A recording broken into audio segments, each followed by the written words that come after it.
അമേരിക്കയിൽ ജന്മാവകാശ പൗരത്വം അവസാനിപ്പിക്കാനുള്ള പ്രസിഡന്റ് ഡൊണാൾഡ് ട്രംപിന്റെ നീക്കത്തിന് തിരിച്ചടി. ട്രംപിന്റെ ഉത്തരവ് സിയാറ്റിലെ ഫെഡറൽ ജഡ്ജ് താൽക്കാലികമായി തടഞ്ഞു. 14 ദിവസത്തേക്കാണ് തുടർ നടപടികൾക്ക് സ്റ്റേ. ഇതിനെതിരെ അപ്പീൽ പോകുമെന്നാണ് ട്രംപിന്റെ പ്രതികരണം. To defend democracy in America and to defend what it means to be an American citizen. We are thrilled that the court saw the seriousness and the urgency of the complaints and request for a temporary restraining order brought by the state of Washington, Oregon, Arizona, and Illinois, and are thrilled that the judge issued a temporary restraining order directing the United States government to take no further action in enforcing and implementing the unconstitutional and un-American executive order attempting to eliminate birthright citizenship in America. This is step one, but to hear the judge from the bench say that in his 40 years as a judge, he has never seen something so blatantly unconstitutional sets the tone for the seriousness of this effort. We'll take one step at a time, but I see no reason why a court of appeals or even the United States Supreme Court would reach a different decision that was reached today. This is fairly obvious. This is fairly simple. This has been expressly determined by the United States Supreme Court, and Congress and multiple executives have looked at it and agreed. And so I was not surprised to see Judge Kuhnauer sort of dismiss the absurd. ന്യൂജേഴ്സിയിൽ നിന്ന് news 18 പ്രതിനിധി doctor Sajimon Antony ചേർന്നു. Doctor Sajimon, good morning. ഇത് എപ്പോഴും ജനാധിപത്യത്തിന്റെ കാര്യത്തിൽ നമുക്ക് പ്രതീക്ഷ തരുന്ന ചില കാര്യങ്ങളുണ്ടാകും. അത് പലപ്പോഴും കോടതിയിൽ നിന്നാകും വരിക. ഇങ്ങനെ ഒരു തീരുമാനത്തിലേക്ക് പോയപ്പോൾ തന്നെ പ്രതീക്ഷിച്ചിരുന്നതാണ്. വലിയ രീതിയിൽ ഒരു പാനിക് ഉണ്ടാക്കി ആളുകളിൽ, പുറത്തുനിന്ന് വന്ന് താമസിക്കുന്നവരൊക്കെ വലിയ പാനിക് ഒക്കെ ഉണ്ടാക്കി. ഇന്നലെ മാധ്യമങ്ങളിലൊക്കെ അതാണ് നിറഞ്ഞു നിന്ന വാർത്ത. പക്ഷെ ഇന്നാവുമ്പോഴത്തേക്കും ഫെഡറൽ കോടതി ജഡ്ജിന്റെ ഭാഗത്തു നിന്നുണ്ടാവുന്ന പരാമർശം വളരെ ശ്രദ്ധേയമാണ്. 40 വർഷത്തെ കരിയറിനിടയിൽ ഇങ്ങനെ ഇത്രയും ഭരണഘടനാ ലംഘനമായുള്ള ഒരു ഉത്തരവും ഞാൻ കണ്ടിട്ടില്ല എന്ന് പറഞ്ഞുകൊണ്ടാണ് ഇങ്ങനെ ഒരു ഉത്തരവ്. ഇതിന്റെ ഒരു മുന്നോട്ട് പോക്ക് എങ്ങനെയായിരിക്കും? 14 ദിവസത്തേക്ക് മാത്രമാണല്ലോ ഇപ്പോൾ സ്റ്റേ അനുവദിച്ചിട്ടുള്ളത്. തീർച്ചയായിട്ടും ഇത് ഒരു ഇമിഗ്രന്റ് കമ്മ്യൂണിറ്റിയെ സംബന്ധിച്ചിടത്തോളം വളരെയധികം സെൻസിറ്റീവ് ആയിട്ടുള്ള ഒരു ഇഷ്യൂ ആണ് ഈ ബർത്ത് റൈറ്റ് സിറ്റിസൺഷിപ്പ് എന്ന് പറയുന്നത്. ഇവിടെ വരുന്ന അമേരിക്കയിലേക്ക് കുടിയേറുന്ന ഇല്ലീഗൽസിന്റെ കാര്യമല്ല പറയുന്നത്, ലീഗലി കുടിയേറുന്നവരിൽ മിക്കവാറും ഉള്ള ആൾക്കാർ F1, B1, L1, H1 ഇങ്ങനെയുള്ള സ്പെസിഫിക് കാറ്റഗറി, ഇതെല്ലാം ടെമ്പററി വിസാസ് ആണ്. ആ ടെമ്പററി വിസ ഒരു മാർഗമായി കണ്ട് അതിനെ മുന്നിലേക്ക് പോകുമ്പോൾ അതൊരു ഇമിഗ്രന്റ് അതായത് ഗ്രീൻ കാർഡിലേക്ക് കൺവേർട്ട് ചെയ്യുന്ന ഒരു പ്രതിഭാസമാണ് വർഷങ്ങളായിട്ട് നമ്മൾ അമേരിക്കയിൽ കണ്ടുകൊണ്ടിരിക്കുന്നത്. അതിനകത്ത് ഏറ്റവും അട്രാക്റ്റീവ് ആയിട്ട് ഒരു ഫാക്ട് എന്ന് പറയുന്നത് അമേരിക്കയിൽ ജനിക്കുന്ന അത് ഏത് ഒരു കുഞ്ഞ് എവിടെ ഈ ഒരു മണ്ണിൽ ജനിച്ചാലും അതിനുള്ള ഒരു ഔട്ട്റൈറ്റ് സിറ്റിസൺഷിപ്പ് കൊടുക്കുക എന്നുള്ളൊരു ഇവിടുത്തെ ഭരണഘടനയുടെ 14ാമത്തെ അമെൻഡ്മെന്റ് അനുശാസിക്കുന്ന ആ ഒരു റൈറ്റ് ആണ് ഒരു എക്സിക്യൂട്ടീവ് ഓർഡറിലൂടെ ട്രംപ് ഇല്ലാതാക്കിയത്. അത് വിത്ത് ഇമ്മീഡിയറ്റ് ഇഫക്റ്റ് ആണ് എന്നാണ് പ്രത്യേകം മുന്നോട്ട് ചെയ്യേണ്ട കാര്യം. അത് അപ്പം അതിനെതിരെയുള്ള ഒരു വിധിയായിരുന്നു. അപ്പീലുണ്ട്. ഏകദേശം 19ഓളം കോർട്ടുകളിൽ അതിനെതിരെ ഓൾറെഡി കേസുകൾ ഫയൽ ചെയ്ത് കഴിഞ്ഞു. അപ്പം അതിനുള്ള ഒരു ഫെഡറൽ കോർട്ട് ജഡ്ജ്മെന്റ് ആയിരുന്നു ഇപ്പം താങ്കൾ വായിച്ചത്. അപ്പൊ അതിന്റെ ഒരു മീനിങ് എന്ന് പറയുന്നത് ഇവിടുത്തെ ഒരു ആംഗിളിൽ പറയുമ്പോഴത്തേക്കും ഇതൊരു തുടക്കമായിട്ട് മാത്രം കരുതിയാൽ മതി. ഇത് ഇപ്പോഴത്തെ ഒരു സ്ഥിതിവിശേഷം എന്ന് പറയുമ്പോൾ 2016 2024 തമ്മിലുള്ള ഒരു വ്യത്യാസം എന്ന് പറയുന്നത് 2016 ട്രംപിന് വൈറ്റ് ഹൗസും കോൺഗ്രസും സെനറ്റും സുപ്രീം കോർട്ടും എല്ലാം അദ്ദേഹത്തിന്റെ ആ ഒരു ചായ്വിലല്ലായിരുന്നു. എന്നാൽ ഇപ്പം അദ്ദേഹത്തിന് ഈ 4 ഇതിലും സുപ്രധാനമായ കാര്യങ്ങളിലും തലങ്ങളിലും ശക്തമായ ഭൂരിപക്ഷമുണ്ട്, അല്ലെങ്കിൽ വ്യക്തമായ ഭൂരിപക്ഷമുണ്ട്. അത് US സുപ്രീം കോർട്ട് ആയാലും സെനറ്റ് ആയാലും കോൺഗ്രസ് ആയാലും വൈറ്റ് ഹൗസ് ആയാലും. അപ്പം അതുകൊണ്ട് തന്നെ ഈ ഒരു എക്സിക്യൂട്ടീവ് ഓർഡറിന് അതിൻ്റെതായ പ്രാതിനിധ്യമുണ്ട്, അല്ലെങ്കിൽ ഒരു ഇമ്പോർട്ടൻസ് ഉണ്ട് എന്നത് പറയാതിരിക്കാൻ വയ്യ. എന്നാൽ ഇതൊരു കോർട്ട്, ഒരു മുന്നേക്കുള്ള ഒരു വലിയ കോർട്ട് യുദ്ധത്തിന്റെ ഒരു തുടക്കമായിട്ട് മാത്രം ഇന്നത്തെ ജഡ്ജ്മെന്റ് കരുതിയാൽ മതി. ഇതിനെ അപ്പീൽ ചെയ്യുമെന്ന് പ്രസിഡന്റ് ഡൊണാൾഡ് ട്രംപ് ഓൾറെഡി ഇന്നത്തെ പ്രസ് മീറ്റിൽ പറഞ്ഞിട്ടുണ്ട്. അപ്പം ഇതൊരു തുടക്കമായിട്ട് മാത്രം കരുതുക. എൻഡ് ഓഫ് ദ ഡേ ഇത് ഡ്രാഗ് ചെയ്ത് സുപ്രീം കോടതി ചെയ്യുമ്പോൾ സുപ്രീം കോർട്ടിന്റെ വേർഡിക്റ്റ് ആയിരിക്കും പരമപ്രധാനമായിരിക്കുക എന്നുള്ളത് ഒന്ന്. രണ്ടാമത്തേത്, ഇതിനകത്ത് കടമ്പകൾ പലതും കടക്കാനുണ്ട്. എക്സിക്യൂട്ടീവ് ഓർഡർ ചെയ്താൽ പോലും ഒരു ഫിലബസ്റ്റർ മജോറിറ്റി കിട്ടിയെങ്കിൽ മാത്രമേ സെനറ്റിലും കോൺഗ്രസിനും മാത്രം ഈ ഒരു ബില്ല് ഫർദർ മുന്നേക്ക് പോവുകയുള്ളൂ എന്നുള്ളതും പ്രത്യേകിച്ച് നോക്കേണ്ടതാണ്. വിച്ച് മീൻസ് 50-50 അല്ലെങ്കിൽ 47-51 എന്ന നിലയിലേക്ക് പകരം അത് 60-ലധികം ഒരു വോട്ട് കിട്ടിയാൽ മാത്രമേ സെനറ്റിൽ ഇത് മുന്നോട്ട് പോകുകയുള്ളൂ. അപ്പം തീർച്ചയായിട്ടും ഇതൊരു ഇമിഗ്രന്റ് കമ്മ്യൂണിറ്റിയെ സംബന്ധിച്ചുള്ള വളരെയധികം സെൻസിറ്റീവ് ആയിട്ടുള്ള ഒരു ഇഷ്യൂ ആണ്. ഇത് പെട്ടെന്ന് ഒരു ദിവസമോ 2 ദിവസം കൊണ്ട് അല്ലെങ്കിൽ ഒരു മാസങ്ങൾ കൊണ്ട് അല്ലെ 2-3 മാസങ്ങൾ കൊണ്ട് തീരുമാനമാകും എന്ന് ഞാൻ കരുതുന്നില്ല. ഇത് വളരെ സെൻസിറ്റീവ് ഇഷ്യൂ ആണ് എന്ന് മാത്രമേ ഇപ്പൊ പറയാൻ നമുക്ക് സാധിക്കുകയുള്ളൂ. ശ്രീ സജിമോൻ, ഞാൻ തിരിച്ചെത്താം. 1-2 ചെറിയ കാര്യങ്ങൾ കൂടി ചോദിക്കാനുണ്ട്. ഇപ്പോൾ ട്രംപിന്റെ പ്രസ്താവന വന്നിട്ടുണ്ട്. ഈ ഫെഡറൽ കോടതി ഉത്തരവിനെതിരെ അപ്പീൽ പോകുമെന്നാണ് ഡൊണാൾഡ് ട്രംപിന്റെ ആദ്യ പ്രതികരണം. The birthright citizenship order. Do you have any reaction? No, obviously we'll appeal it. They put it before a certain judge in Seattle, I guess, right? And there's no surprises with that judge. Mr. President, Senators Collins and Murkowski have now said they will vote against Pete Hegseth.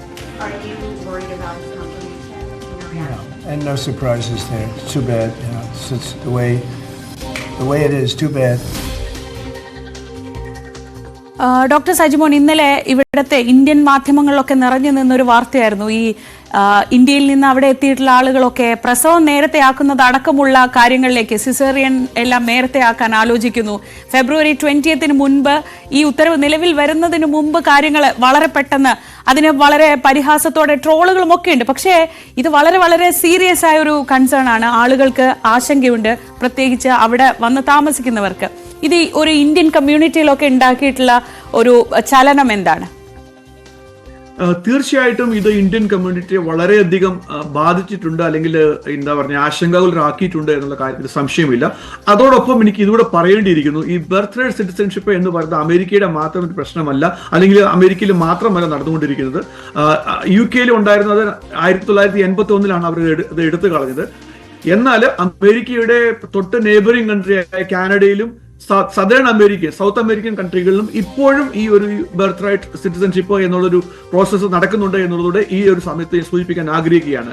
ഇന്ത്യക്കാരെ സംബന്ധിച്ചോളം, പ്രത്യേകിച്ച് മലയാളികളെ സംബന്ധിച്ചോളം ഇത് എങ്ങനെ effect ചെയ്യുമെന്ന് ചോദിച്ചു കഴിഞ്ഞാൽ, നമ്മുടെ ഒരു ബഹുഭൂരിപക്ഷം ആൾക്കാർ ഇവിടെ വരുന്നത് F1 അല്ലെങ്കിൽ L1 അല്ലെങ്കിൽ H1 വിസയിലാണ്. അപ്പം ഈ വിസയിലുള്ള എല്ലാവരും, പിന്നെ ലക്ഷക്കണക്കിന് ആൾക്കാർ ഇവിടെ ഉണ്ട്. അപ്പം അവരെ സംബന്ധിച്ചിടത്തോളം ഒരു പുതിയ കുഞ്ഞ് ഉണ്ടാവുന്ന സമയത്ത് പേരൻസിന് എന്നാണോ ഗ്രീൻ കാർഡ് അല്ലെ സിറ്റിസൺഷിപ്പ് കിട്ടുന്നത്, ആ ഒരു സമയത്ത് മാത്രമേ ഇവിടെ ഉണ്ടാവുന്ന പുതിയ കുട്ടിക്ക് കിട്ടുകയുള്ളൂ എന്നുള്ളതാണ് വരുന്നത്. വിച്ച് മീൻസ് ഒരു പേരൻസ് H1 അല്ലെ L1 ഇന്ന് ഇവിടെ അമേരിക്കയിൽ വന്നിട്ടുണ്ടെങ്കിൽ ആ ഒരു പ്രോസസ്സിങ് ഗ്രീൻ കാർഡിലേക്ക് കൺവേർട്ട് ആവാൻ തന്നെ ടെമ്പററി ആയിട്ട് 3 വർഷമാണ്. നോർമലി അത് പിന്നെ അടുത്ത 3 വർഷത്തോടെ എക്സ്റ്റെൻഡ് ചെയ്യും. അപ്പോൾ 6 വർഷമാകും. പിന്നെ ഒരു എക്സ്റ്റൻഷനൂടെ. അങ്ങനെ സാധാരണഗതിയിൽ ഒരു 6 തൊട്ട് 10 വർഷത്തെ ഒരു പ്രോസസ്സാണ് ഒരു നോൺ ഇമിഗ്രന്റ് വിസയെ ഇമിഗ്രന്റ് വിസയിലേക്ക് കൺവേർട്ട് ചെയ്യാനുള്ള പ്രോസസ്സ് എന്ന് പറയുന്നത്. അപ്പം ഈ കുട്ടികളുടെ കാര്യത്തിൽ ഒരു ഗ്യാരണ്ടി ഉണ്ടായിരുന്നു. ചില സമയത്ത് ചില ഫാമിലിയിൽ തിരിച്ചും ഉണ്ടായിരുന്നു. അതായത് കുഞ്ഞിവിടെ ഉണ്ടാകുമ്പോൾ അതൊരു അമേരിക്കൻ സിറ്റിസൺ ആവുമ്പം ടെമ്പററി വിസയിലുള്ള ആൾക്കാരുടെ ആ പ്രോസസ്സ് ഡിലേ ആയി പോയാലും ഈ കൊച്ച് അഡൾട്ട് ആയി കഴിയുമ്പോഴത്തേക്കും ഈ കുഞ്ഞുങ്ങൾക്ക് പേരൻസിന് വേണ്ടിയിട്ട് തിരിച്ച് ഫയൽ ചെയ്യാനുള്ള ഒരു പ്രൊവിഷനും കൂടെ ഉണ്ടായിരുന്നു. അപ്പം ഒന്നല്ലെങ്കിൽ മറ്റൊരു രീതിയിൽ സിറ്റിസൺഷിപ്പ് കിട്ടേണ്ട ഒരു പ്രൊവിഷൻ ഉണ്ടായിരുന്നു. അപ്പം ആ 2 രീതിയിലും ഇതിനെ ബാധിക്കത്തക്ക രീതിയിലുള്ള ഒരു നീക്കമാണ് ഇപ്പം പ്രസിഡന്റ് ട്രംപിന്റെ വന്നിരിക്കുന്നത്. ഇനി വേറൊരു കാര്യം കൂടെ ശ്രദ്ധയിൽപ്പെടുത്തേണ്ടത്, ഇലക്ഷന് മുമ്പ് ഇത് അദ്ദേഹത്തിന്റെ വലിയൊരു അജണ്ടയായിരുന്നു. റിപ്പബ്ലിക്കൻ പാർട്ടിയുടെ മെയിൻ ഒരു അജണ്ടയായിരുന്നു ഇവിടുത്തെ ഡ്രെയിൻ ദ സ്വാം എന്ന് പറയുന്നത്. എന്നാൽ എല്ലാവരും പ്രതീക്ഷിച്ചിരുന്നതും ക്യാമ്പയിൻ ചെയ്തിരുന്നതും ഇതെല്ലാം ഇല്ലീഗൽ ഇമിഗ്രൻസിന് വേണ്ടി മാത്രമായിരിക്കും എന്നുള്ളതായിരുന്നു. എന്നാൽ ഇലക്ഷൻ കഴിഞ്ഞപ്പം നമുക്കിത് വ്യക്തമായി ക്ലാരിറ്റി ആയിട്ട് വന്നു. ഇത് ഇല്ലീഗൽ ഇമിഗ്രൻസിനെ മാത്രമല്ല ചെയ്യുന്നത്, ലീഗലി ഇമിഗ്രന്റ് ആയിട്ടുള്ള ടെമ്പററി വിസ സ്റ്റാറ്റസ് ഉള്ള H1, L1, B1, F1 തുടങ്ങിയുള്ള വിസ കാറ്റഗറിയും ഇത് ഇമ്മീഡിയറ്റ്ലി ബാധിക്കുന്നതാണ്. ആ ഒരു തരത്തിലേക്കാണ് കാര്യങ്ങൾ മുന്നേക്ക് പൊയ്ക്കൊണ്ടിരിക്കുന്നത്. എന്നാലും തുടക്കത്തിൽ ഞാൻ പറഞ്ഞതുപോലെ തന്നെ ഇത് 1-2 മാസം കൊണ്ട് തീരുമാനമാകുന്ന ഒരു കേസ് ആകുമെന്ന് എനിക്ക് തോന്നുന്നില്ല. വളരെ സുപ്രധാനമായ ഒരു കേസാണ്. മുമ്പേ പറഞ്ഞ ക്ലിപ്പിൽ കാണിച്ചതുപോലെ തന്നെ, ജഡ്ജ് പറഞ്ഞ പോലെ തന്നെ, അദ്ദേഹത്തിന്റെ 40 വർഷത്തെ ചരിത്രത്തിൽ ഇത്രയധികം ക്ലിയർ ആയിട്ടുള്ള ഒരു ആൻസർ ഇതിന് ഔട്ട്റൈറ്റ് നോ പറയാനുള്ള ഒരു കിട്ടുന്നില്ല എന്ന് അദ്ദേഹം പറയുന്നുണ്ട്. എന്നാൽ മറുപക്ഷത്ത് ഇനിയും പല ജഡ്ജ്മെന്റുകളും വരും. അത് ചിലപ്പം ഇതിന് ഓപ്പോസിറ്റ് ആയിരിക്കും. അങ്ങനെ ഇത് ഡ്രാഗ് ചെയ്ത് മജോറിറ്റിയുടെ ഒപ്പീനിയന് വേണ്ടിയിട്ട് സുപ്രീം കോടതിയിട്ട് ഡ്രാഗ് ചെയ്യുക എന്നുള്ളതായിരിക്കാം മേ ബി ട്രംപ് അഡ്മിനിസ്ട്രേഷന്റെ സ്ട്രാറ്റജി തന്നെ. അങ്ങനെയാണെങ്കിൽ ഇതിന്റെ ഒരു ഫൈനൽ ഡിസിഷൻ സുപ്രീം കോടതി ആയിരിക്കും എടുക്കുന്നത്. മേ ബി ഇതിന് 6 months to 1 year ടൈം എന്നുള്ളതാണ് എനിക്ക് ഇപ്പോഴൊന്ന് പറയാനുള്ളത്. ഇന്നലെ വേൾഡ് എക്കണോമിക് ഫോറത്തെ അഡ്രസ് ചെയ്ത് അദ്ദേഹം സംസാരിക്കുമ്പോൾ അദ്ദേഹം പറയുന്നു അമേരിക്കയിൽ നിർമ്മിക്കാത്ത ഉൽപ്പന്നങ്ങൾക്ക് ഇറക്കുമതി തീരുവ നൽകേണ്ടി വരുമെന്ന കാര്യം ആവർത്തിച്ച് പറയുന്നുണ്ട്. ഒപ്പം ഒപ്പെക്കിനോട് അദ്ദേഹം റിക്വസ്റ്റ് ചെയ്യുന്നുണ്ട്, സൗദി അറേബ്യയോടും ഒപ്പെക്കിനോട് എണ്ണവില കുറയ്ക്കാൻ ആവശ്യപ്പെടുന്നത്. അതായത് അദ്ദേഹം എന്തൊക്കെയാണോ പറഞ്ഞിരുന്നത് അത് ഓരോന്നായി നടത്തിക്കൊണ്ടിരിക്കുക തന്നെയാണ് അല്ലെ? തീർച്ചയായിട്ടും. അതായത് 2016 വ്യത്യാസവും ഇപ്പം 24 വ്യത്യാസവും എന്ന് പറയുമ്പോൾ നമുക്ക് നോക്കി കാണാൻ പറ്റുന്നത് 2016 അദ്ദേഹം ഈ ഒരു അഡ്മിനിസ്ട്രേഷൻ തലത്തിൽ വളരെ പുതിയതായിരുന്നു. അപ്പൊ അതുകൊണ്ട് തന്നെ ഇൻഎക്സ്പീരിയൻസ് ആയിട്ടുള്ള പലരും ടീമിലുണ്ടായിരുന്നു. അതുകൊണ്ട് തന്നെ തുടക്കത്തിൽ ഇപ്പൊ കിട്ടിയ പോലെ ഒരു ജം സ്റ്റാർട്ട് കിട്ടാനുള്ള ഒരു കിട്ടിയില്ലായിരുന്നു 2016. അപ്പൊ അതിന്റെയൊക്കെ കേട് തിരുത്ത് അദ്ദേഹത്തിന്റെ ഇലക്ഷന്റെ സമയത്ത് എന്തൊക്കെയാണ് പ്രഖ്യാപനങ്ങൾ നടത്തിയിരിക്കുന്നത് അത് ഒന്നൊന്നായിട്ട് വളരെ ഷോ ബീസ് ആയിട്ട് അത് ഇംപ്ലിമെന്റ് ചെയ്യുന്ന ഒരു കാഴ്ചയാണ് എക്സിക്യൂട്ടീവ് ഓർഡർ ത്രൂ ചെയ്യുന്നതാണ് നമ്മൾ കണ്ടുകൊണ്ടിരിക്കുന്നത്. അപ്പം പ്രേക്ഷകരെ ഒരു കാര്യം കൂടെ എനിക്ക് ഈ ഒരു സമയത്ത് ക്ലിയർ ആയിട്ട് പറയാൻ ആഗ്രഹിക്കുന്നത് എന്താണെന്ന് വെച്ച് കഴിഞ്ഞാൽ, പല സമയത്തും എക്സിക്യൂട്ടീവ് ഓർഡേഴ്സ് പലത് സൈൻ ചെയ്താലും അതൊക്കെ അതുപോലെ തന്നെ പ്രാവർത്തികമാകണമെന്ന് നിർബന്ധമില്ല. ഡൗൺ ദ ലൈനിൽ അതിൽ പല ഓർഡറുകളും കോൺഗ്രസിലും സെനറ്റിലെ അപ്രൂവൽ ഇല്ലാതെ തന്നെ അല്ലെങ്കിൽ കോർട്ടിൽ ചലഞ്ച് ചെയ്ത് കഴിയുമ്പോഴത്തേക്കും അത് ഫെയിലിയർ ആയി പോകുന്ന സിറ്റുവേഷനും അമേരിക്കയിൽ കാണാറുണ്ട്. ഫോർ എക്സാമ്പിൾ, ബൈഡൻ അഡ്മിനിസ്ട്രേഷന്റെ സമയത്ത് സ്റ്റുഡന്റ് ലോൺ വേവ് ചെയ്യുന്ന വലിയൊരു പദ്ധതി ബൈഡൻ എക്സിക്യൂട്ടീവ് ഓർഡർ ഇട്ടായിരുന്നു. ഒരു തവണ ഇട്ടു, കോർട്ടിൽ അത് ചലഞ്ച് ചെയ്തു, കോർട്ടിൽ ബൈഡൻ ഫെയിലായി, പിന്നെയും വേറൊരു എക്സിക്യൂട്ടീവ് ഓർഡർ ഇഷ്യൂ ചെയ്തു, അത് കോർട്ടിൽ ചലഞ്ച് ചെയ്തു, ബൈഡൻ അഡ്മിനിസ്ട്രേഷൻ ഫെയിലായി. അങ്ങനെയുള്ള ചരിത്രവും അമേരിക്കയിലുണ്ട് എന്ന് ഞാൻ പറയാൻ ആഗ്രഹിക്കുകയാണ്. പിന്നെ ഇപ്പൊ താങ്കൾ പറഞ്ഞു പോകണമെങ്കിൽ തന്നെ ഇന്ന് വേൾഡ് ഇക്കണോമിക് ഫോറത്തെ ഡാവോസിൽ അദ്ദേഹം വെർച്വൽ അഡ്രസ് ചെയ്തിരുന്നു. അപ്പം ഇലക്ഷന് മുമ്പ് 2 കാര്യങ്ങൾ വളരെ ഫേമസ് ആയിരുന്നു ഇവിടെ. ഒന്ന് മേക്ക് അമേരിക്ക ഗ്രേറ്റ് അഗെയിൻ. അപ്പൊ അതിന്റെ ഒരു സബ് കോൺടെസ്റ്റ് ആയിട്ട് അല്ലെങ്കിൽ സബ്ലൈൻ ആയിട്ട് എപ്പോഴും ട്രംപ് പറയുന്ന വേറൊരു കാര്യം ഉണ്ടായിരുന്നു, drill baby drill. Drill baby drill means ഇവിടെയുള്ള നമ്മൾ ഫോറിൻ എണ്ണയും മറ്റു കാര്യങ്ങളെയും ഡിപ്പെൻഡ് ചെയ്യാതെ അമേരിക്കയിലുള്ള ഓയിലും ഗ്യാസിന്റെയും മാക്സിമം ഔട്ട്പുട്ട് എടുത്തുകൊണ്ടിട്ട് ഓയിലിന്റെ വിലയെ കണ്ടെയ്ൻ ചെയ്യുക. ഓയിലിന്റെ വില കണ്ടെയ്ൻ ചെയ്യുകയാണെങ്കിൽ അമേരിക്കൻ ഇക്കണോമിയിൽ ഇൻഫ്ലേഷൻ കണ്ടെയ്ൻ ചെയ്യാൻ പറ്റും എന്നാണ് അദ്ദേഹത്തിന്റെ ചിന്തയും അദ്ദേഹത്തിനുള്ള അഡ്വൈസും കിട്ടുന്നത്. അപ്പൊ അതിലധിഷ്ഠിതമായിട്ട് ഒരു executive order drill baby drill അത് തന്നെയായിരുന്നു. ഇവിടെയുള്ള ഫ്രാക്കിങ്ങും മറ്റു ചില കാര്യങ്ങളും നിരോധിച്ചിരുന്ന ആ ഒരു പോളിസിയെ മാറ്റിമറിച്ചുകൊണ്ടുള്ള ഒരു എക്സിക്യൂട്ടീവ് ഓർഡർ ആയിരുന്നു. അപ്പൊ അതിന്റെ ഒരു കണ്ടിന്യൂവേഷൻ ആയിട്ടാണ് ഇന്ന് അദ്ദേഹത്തിന്റെ അടുത്ത ഒരു എക്സിക്യൂട്ടീവ് ഓർഡർ എന്ന് പറയാൻ പറ്റത്തില്ല, എന്നാൽ വേൾഡ് ഇക്കണോമിക് ഫോറത്തെ അഡ്രസ് ചെയ്തപ്പം അദ്ദേഹം പറഞ്ഞ ഒരു ഡയറക്റ്റ് കാര്യമുണ്ട്, അല്ലെങ്കിൽ ആക്ച്വലി ഇതൊരു ഡയറക്റ്റ് ത്രെറ്റ് അല്ല, ഒരു വാർണിംഗ് തന്നെ പറയാൻ പറ്റും. എല്ലാ അമേരിക്കൻ കമ്പനിയോടും അദ്ദേഹം പറഞ്ഞത്, you have to manufacture in America.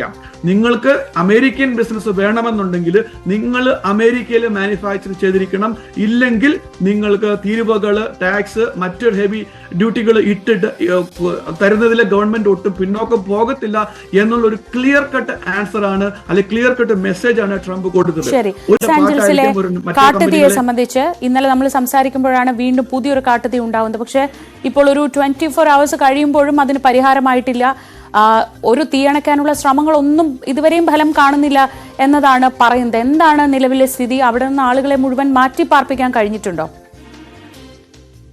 ഏകദേശം 30,000-ലധികം ആൾക്കാരെ മാറ്റി പാർപ്പിക്കണം അല്ലെങ്കിൽ മാറിപ്പോകണം എന്നുള്ള വാണിംഗ് ആണ് ഇപ്പോൾ LAയിലുള്ള ഗവൺമെന്റ് ആ ഒരു ലോക്കൽ അഡ്മിനിസ്ട്രേഷൻ കൊടുത്തിരിക്കുന്നത്. അഗ്നിശമിപ്പിക്കാനുള്ള എല്ലാ ആംഗിളിലുള്ള ശ്രമം ഗവൺമെന്റിന്റെ ഭാഗത്ത് നിന്ന് ലോക്കൽ അഡ്മിനിസ്ട്രേഷൻ ഫയർഫോഴ്സിന്റെ ഭാഗത്ത് നടക്കുന്നുണ്ട്. എന്നാൽ ഓർക്കണം, ഇതൊരു ഒറ്റപ്പെട്ട സംഭവമല്ല, ഇതൊരു വിശാലമായ ഒരു തീയാണ്.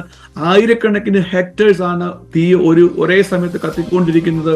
വെതർ വളരെ ബാഡ് ആയിരുന്നു ഇന്നലെ. എന്നാൽ ഇന്നത്തെ ഒരു ഗുഡ് ന്യൂസ് ആണ് പറയാനുള്ളത്. കാരണം അവിടെ മഴ പെയ്യുന്ന ഒരു സാധ്യത കാണുന്നു, ടെമ്പറേച്ചർ കൂൾ ഡൗൺ ആയിട്ടുണ്ട്, കാറ്റിന്റെ വേഗത കുറയുന്നുണ്ട്. അപ്പൊ അതുകൊണ്ട് അഗ്നിശമന സേനയ്ക്ക് ഇതിനെ കണ്ടെയ്ൻ ചെയ്യാൻ പറ്റും എന്നുള്ളൊരു ആശ്വാസത്തിലാണ് ഇപ്പം ആ LA കൗണ്ടിയിലുള്ള ഏരിയയിലുള്ള അഡ്മിനിസ്ട്രേഷന് പറയുന്നത്.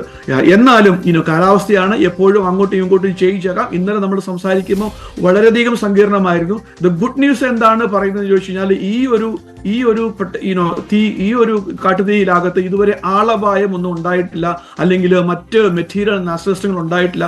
ഫോറസ്റ്റ് കത്ത് നിശ്ചയിച്ചിട്ടുണ്ട്. LAയിലേക്ക് ആവാസ കേന്ദ്രത്തിലേക്ക് ഇത് വരും എന്നുള്ള ആശങ്കയുണ്ടായിരുന്നു. അതുകൊണ്ട് തന്നെ അധികൃതർ വളരെയധികം ജാഗരൂകരായിട്ട് ഇത് ജനങ്ങൾ തിങ്ങിപ്പാർക്കുന്ന സ്ഥലങ്ങളിലേക്ക് വരാതിരിക്കാനുള്ള എല്ലാ പ്രിക്കോഷനും എടുത്തിരുന്നു. അത് ഒരു പരിധി വരെ അത് കണ്ടെയ്ൻ ചെയ്യാൻ പറ്റിയിട്ടുണ്ട് എന്നുള്ളതാണ് എനിക്ക് അറിയാൻ കഴിയുന്നത്. അതുകൊണ്ട് തന്നെ മരണങ്ങളും അല്ലെ മറ്റ് ആളപായങ്ങളും ഒന്നും ഉണ്ടായിട്ടില്ല. ഓർക്കണം, കഴിഞ്ഞ മാസം ഇതേപോലെ ഉണ്ടായിരുന്നപ്പോൾ ഏകദേശം 27 ആൾക്കാർ മരിക്കുകയും ഏകദേശം 15,000-ലധികം സ്ട്രക്ചേഴ്സ് തീയിലാകുകയും ചെയ്തിരുന്നു. എന്നാൽ ആ ഒരു സിറ്റുവേഷനിലേക്ക് വന്നിട്ടില്ല. ഇന്നലെ വൈകുന്നേരം ഇന്നലെ ഞങ്ങൾക്ക് രാത്രിയിൽ നിങ്ങൾക്ക് മോർണിംഗിൽ നമ്മൾ സംസാരിക്കുന്ന ആ സമയത്ത് ആശങ്ക ഇതായിരുന്നു, ആ ഒരു ലെവലിലേക്ക് ഇത് പോകും എന്നുള്ളതായിരുന്നു ആശങ്ക. എന്നാൽ പ്രകൃതിയുടെ കാരുണ്യം കാരണം മഴ വരുന്നുണ്ട്, അല്ലെങ്കിൽ ടെമ്പറേച്ചർ കൂൾ ഡൗൺ ആകുന്നുണ്ട്, കാറ്റിന്റെ വേഗത കുറയുന്നുണ്ട്. അതുകൊണ്ടിട്ട് ആ ഒരു ലെവലിലേക്ക് ഇപ്പൊ പോയിട്ടില്ല എന്നുള്ളതാണ്. എന്നാൽ ഇതോടൊപ്പം വേറെ റിപ്പോർട്ടുകളും ഉണ്ട്. മറ്റു പല ഏരിയയിലേക്കും തീ വ്യാപിക്കുന്നതായിട്ട് അല്ലെ പുതിയ തീ വരുന്നതായിട്ട് നമുക്ക് അറിയാൻ കഴിയും. എന്നാലും പ്രകൃതി ആ പ്രശ്നങ്ങൾ പരിഹരിക്കാൻ പ്രകൃതി തന്നെ കനിയുമെന്ന് നമുക്ക് വിചാരിക്കാം. എപ്പോഴും അങ്ങനെയാണല്ലോ, പ്രകൃതിക്ക് അതിൻ്റെതായ മെക്കാനിസംസ് ഉണ്ട്. വളരെ നന്ദി ഡോക്ടർ സജിമോൻ, രാവിലെ ഇത്ര വിശദമായി ഞങ്ങൾക്ക് കാര്യങ്ങളൊക്കെ പറഞ്ഞു തന്നതിന്. ന്യൂജേഴ്സിയിൽ നിന്ന് ഡോക്ടർ സജിമോൻ ആന്റണിയാണ് നമ്മളോട് വിശദമായി സംസാരിച്ചത്.